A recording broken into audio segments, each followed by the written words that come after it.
കുറഞ്ഞ ചെലവിൽ അത്യാധുനിക ആരോഗ്യ പരിരക്ഷ. MCS hospital.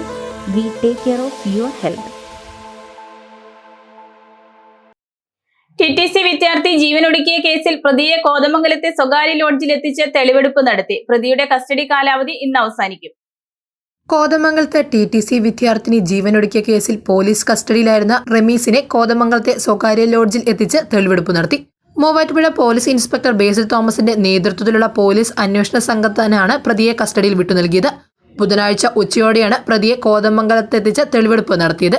റമീസിനെതിരെ ആത്മഹത്യാ പ്രേരണ, വിവാഹ വാഗ്ദാനം നൽകി പീഡനം, മർദ്ദനം ഏൽപ്പിക്കൽ വകുപ്പുകളും മറ്റുള്ളവർക്കെതിരെ ആത്മഹത്യാ പ്രേരണ വകുപ്പുമാണ് ചുമത്തിയിരിക്കുന്നത്. കഴിഞ്ഞ 9-ാം തീയതിയാണ് വിദ്യാർത്ഥിനിയെ വീടിനുള്ളിൽ തൂങ്ങി മരിച്ച നിലയിൽ കണ്ടെത്തിയത്.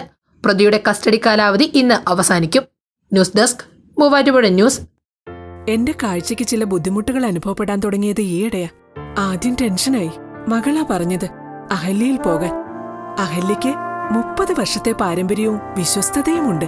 അഹല്യയിലെ വിദഗ്ധരായ ഡോക്ടർമാരുടെ ചികിത്സ കൊണ്ട് എനിക്ക് എന്റെ കാഴ്ചശക്തി പൂർണ്ണമായും തിരിച്ചു കിട്ടി. ഇപ്പൊ എനിക്ക് ഈസിയായി വായിക്കാം.